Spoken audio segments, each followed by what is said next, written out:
Dear congregation, hope this B letter is finding you in good week start as we began another week of life, of doing what we do on a regular basis.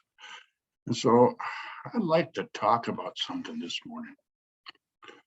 It begins with the question, what does one get out of starting rumors about a neighbor?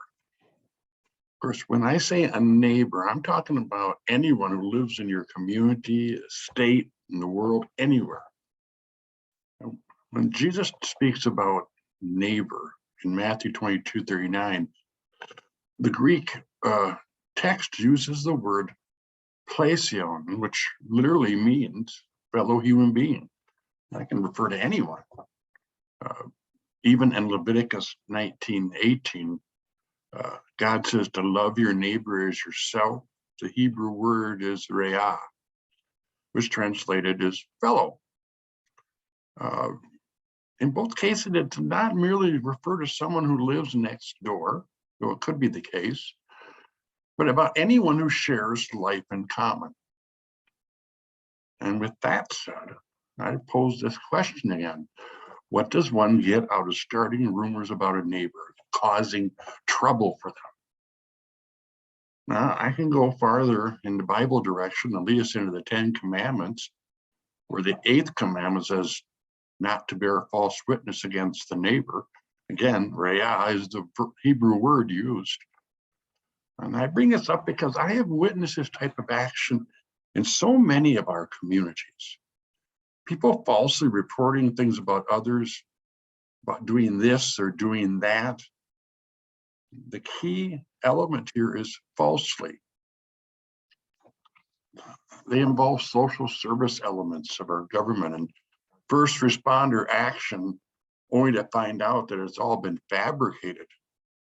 Not only do they cause trouble for the neighbor, but they have used valuable resources that could be involved in real situations.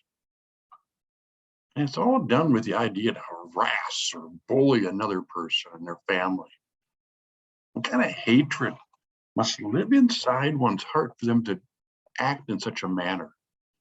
How much darkness must exist in oneself to make them do such a thing? And to top it off, people don't call them to account. They don't make them shoulder their own responsibility for the evil they perpetrate. We are called to love our neighbor as ourselves, to do to others as we would have them do to us. Is that how we want to be treated? Is there no good feeling for oneself that causes such maltreatment of another person? I'm really sorry to start your week this way. It was such a down note. But I'm concerned that there are people who do this, who cause grief in others' lives, and maybe even because there are others who don't call them to account for it.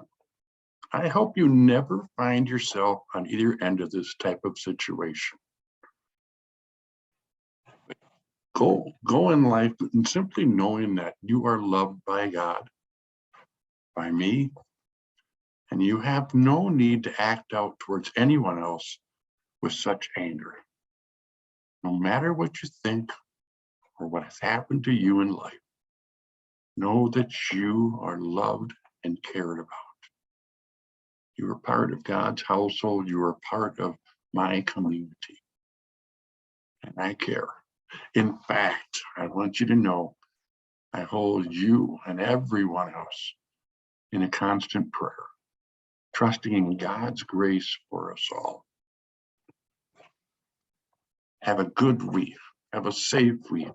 Have a productive week. Have a week in grace. In Christ's name, your pastor. Have a wonderful week.